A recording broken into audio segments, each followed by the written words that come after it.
I mistakenly ruined my cousin's hair days before her wedding, and she had to chop it off to a pixie cut. And she demanded I pay for her wig that costs more than my 4-month salary. So I refused, and my entitled cousin sued me for that silly hair. Okay, this has all gotten seriously out of hand, and now half my family won't even speak to me. I 22F feel like I tried to help. It went wrong, yeah, I'll admit that. But now I'm being treated like I intentionally sabotaged everything, and it's honestly exhausting.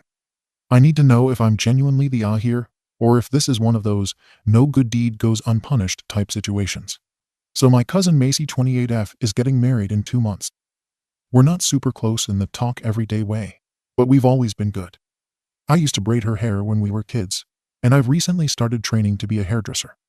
I'm in the middle of my certification, and I've been doing practice work on friends and family to get better and build my portfolio. Macy's got really pretty brown hair, naturally wavy, and it goes down to the middle of her back. But for her wedding, she wanted longer, fuller hair for that classic bride look. Originally, she was planning on clip and extensions just for the day, but I suggested something longer lasting, so it would carry her through the wedding and honeymoon. I thought it was a practical, smarter idea, and she totally agreed. The only issue was cost. We did some digging and found out that having nano ring extensions professionally done would be the best bet for her hair type and the look she wanted, but the local salon quoted her $1,450, not including touch-ups or maintenance. Macy was devastated because she's already stretched thin with wedding expenses, and that's when I offered my idea. I told her I'd do it for half the cost if she bought the hair online. I'd researched the proper method, watched multiple tutorials, and even spoken to someone on a hairdressing forum about best practices. I found some really good quality extensions from Beauty Works, the same brand the salon uses, literally, and they cost $600. Macy was thrilled. She even said she trusted me more than a random stylist who wouldn't care as much about how she looked. So 2 days ago, the hair arrived, and Macy was ecstatic, like clapping her hands excited. The hair was absolutely stunning, silky, color matched perfectly, the real deal. She even brought me a Starbucks and a pastry as a thank you, which I thought was sweet. Now, the process itself is no joke. If you've never done nano rings before, you use this tiny clamp over and over to secure the strands close to the root of the natural hair. After the first hour, my hand was throbbing, and honestly my thumb felt like it might fall off. But I kept going, because Macy was just sitting there smiling, excited, saying how good it already looked. It took me 4 hours, but when I finished, it looked amazing, like really professional. Macy looked like a bride from a bridal magazine. She hugged me and said she couldn't believe I'd pulled it off. We were both buzzing. She even took a bunch of selfies and sent them to her bridesmaids group chat. The next morning, everything fell apart. She called me at 8:03 am. Literally, I checked my phone. I was still in bed. She was screaming. I honestly thought someone had died. She said something was seriously wrong with her hair, and I needed to come over right now. I threw on whatever I could find and got there in under 10 minutes. And I'm not exaggerating when I say it looked horrific. Her hair was totally matted, like dreadlock-level matting. Not just messy like something had melted in there. And it had this weird shine, almost greasy, but sticky at the same time.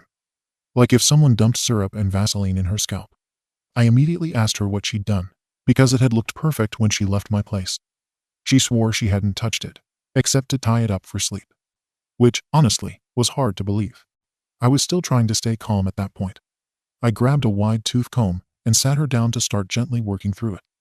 But as I started brushing, the extension strands literally slid down her hair. Not just one or two, like full rows. I started freaking out internally because this isn't supposed to happen. A few might come loose, sure, but this was like 50 strands. Macy started crying and saying her scalp hurt. She begged me to stop. Then we noticed the goo. This clear-ish sticky film was all through her roots. It felt like melted candy. I still have no idea what it was. She hadn't used any product overnight, at least that's what she claimed. I asked her again and again if she'd put anything in her hair. She swore she hadn't. At that point, she was panicking and texted her salon to see if they had an emergency appointment. I was honestly a bit hurt, like, could you not give me 24 hours to figure out what went wrong? But she was obviously upset, and I get that she's a bride in crisis mode. Anyway, she managed to get in for an appointment that afternoon. I stayed home, half expecting a message saying, they fixed it, it wasn't that bad. But nope. Around 6 p.m., she showed up on my doorstep with Liam, her fiancé. And when I opened the door, my jaw actually dropped. Her hair was gone. Not in chunks, gone. She had a full pixie cut, shaved around the neck and everything. And Macy? She was hysterical. She started yelling the moment she saw me. She said the salon told her I'd used the wrong kind of glue, which made me instantly confused. Because I didn't even use glue. I watched 4 different YouTube tutorials on nano extensions, and none of them called for glue. It's literally micro-nano rings. You thread a piece of natural hair and an extension through a tiny bead and clamp it shut. No adhesive involved. So I told her that. I said I didn't use glue, just the proper pliers and the ring, like in every tutorial. But she was too far gone. Liam stepped in at that point and told me that the salon said residue was coating the roots, and that whatever I used had essentially melted overnight, and now her hair was ruined. I asked if they could tell what exactly was used, and Macy just screamed. They said you glued it, okay? I was in shock. I literally had the packaging from the hair kit and tools sitting in my drawer. No glue. Unless there was something faulty in the rings themselves, which were highly rated and came from a reputable beauty supplier online, there's no reason any sticky mess should have happened. They didn't want to hear it. Liam said, and I quote, "The damage is done. She's getting married in a few weeks. She can't walk down the aisle looking like a teenage boy." That part honestly stung. Macy was standing behind him, red-faced and crying, and all I could say was, "I'm sorry. I really don't know what happened." They left after that. I didn't sleep that night. I kept thinking over every single step, every tool I used, and every instruction I followed. I texted Macy later that night to ask if she was okay, but she didn't reply. And then, the next day, I got a message from her, and this is where things hit the fan for real. She said that she and Liam had decided that I needed to pay for a high-quality wig for her to wear on the wedding day and during the honeymoon. They'd already been to a boutique, and the one she liked was $970. Her exact words were, "It's the least you can do."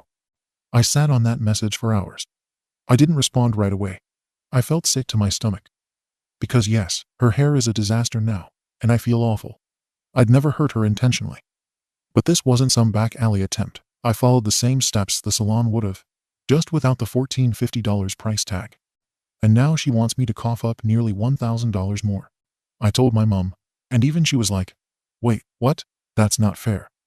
She said that Macy chose to go the cheaper route, knew I was still training, and that things like this are always a risk when it's not a licensed pro doing it. My mom said I shouldn't feel obligated to pay for a mistake that might not even be mine. But now Aunt Lisa, Macy's mom, has chimed in. She texted me to say I ruined her daughter's big day, and that if I don't pay for the wig, they'll take me to small claims. I don't even know if that's a real thing in this case, but now I'm panicking. I honestly just wanted to help. I didn't charge anything for labor. I was doing this because I thought it'd make her happy. I don't think I should have to do this. I followed the tutorials and seriously don't know what went wrong. I did this to help her, and now she's asking I pay an insane amount for a wig. AITA. Comments. Comment 1. Why Tia, you oversold your skills and messed up her hair so badly she had to get a pixie cut. There's a reason licensed hairdressers spend years learning their craft. Watching YouTube tutorials is not a substitute for actual training, especially when someone is trusting you with their wedding hair. Honestly, be glad she's only asking for the cost of a wig and hasn't gone further, like contacting your school or reporting you for practicing without proper qualifications. Pay for the wig. Learn from this. Do better. Comment 2. YTA. She was happy with the idea of clip-ins, but you pushed her towards a more permanent and expensive option and convinced her to let you, a student, do it. Then you watched a few tutorials, charged her $600 for hair you didn't know how to install, and when it inevitably went sideways, you were more insulted than apologetic. She trusted you, and now she's stuck with short hair for her wedding. The bare minimum here is refunding her. But yeah, you should pay for the wig. Comment 3. YTA. This is honestly horrifying. You're not certified, you didn't know what you were doing, and you tried out a brand new skill on someone for one of the biggest days of her life. This wasn't helping. It was gambling with someone else's hair and emotions. She didn't consent to being your test dummy. She trusted you because you likely sounded confident and professional. $600 for the extensions, a salon visit to fix the disaster, and now a wig. Yeah, you owe her everything. Stop justifying this. This is your wake-up call. Be humble. You messed up. Update. Hi again. I wasn't sure if I should even come back after the absolute roasting I got on my original post.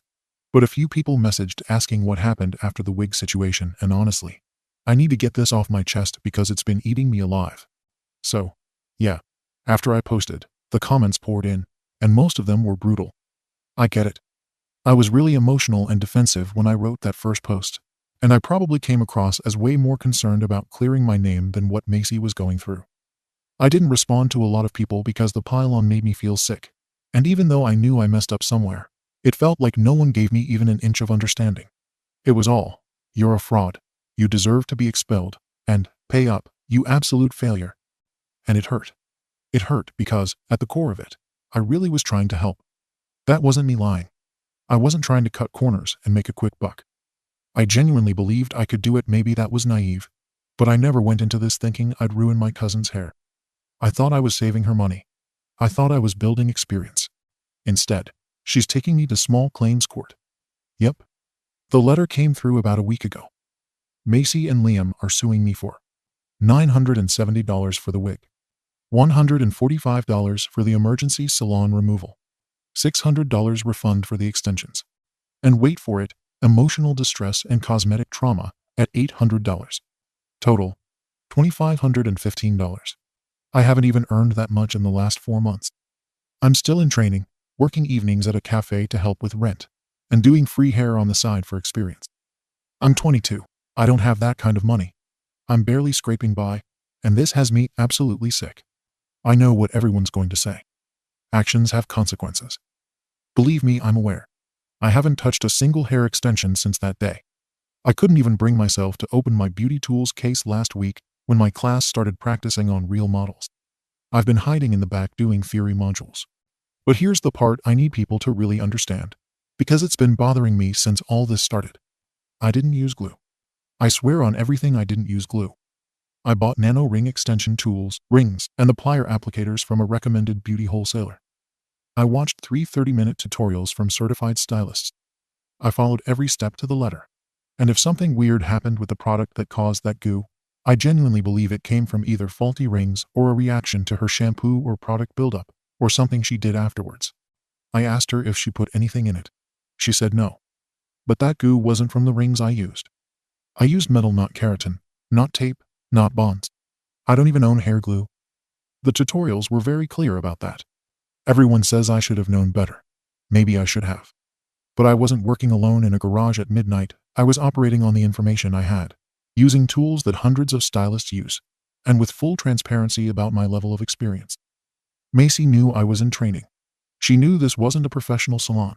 She called me her practice fairy just 2 weeks ago when I did her trial braid. It's just wild to me how quickly I went from being Macy's sweet cousin who's doing her hair for the wedding to the monster who ruined her life and stole her hair. And I've been trying so hard to not let it make me bitter. But I'll be honest, I'm heartbroken.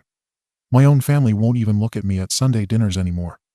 My Aunt Lisa made a dig about amateur beauty school disasters in front of everyone while carving the roast. I left early and cried in my car. I'm not trying to dodge accountability. I get that this was a bad outcome. I offered Macy a refund on the extensions before she even filed the claim.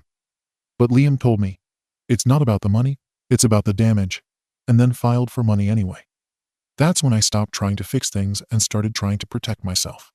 The part that messes with my head is, if this had gone well, if it had stayed looking like it did the night I installed them, Macy would have been raving about me to everyone.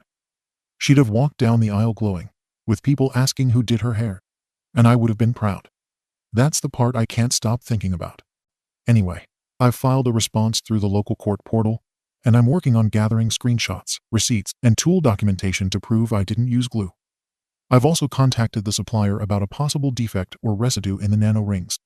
They haven't responded yet. My mom is being supportive, but she's quietly worried. She keeps asking if I want to postpone my training for a while, and I can't tell if it's out of love or because she's losing faith in me too. Macy's wedding is next month. I'm obviously not invited anymore. I'll update again after the court case. I honestly don't know what's going to happen, but I'm preparing for the worst. If nothing else, I hope someone else in beauty school reads this and learns not to trust tutorials alone when real people's emotions are on the line. Thanks to the few commenters who were kind. You helped more than you know. Editor's note: OP deleted her account after this post. Thank you for watching.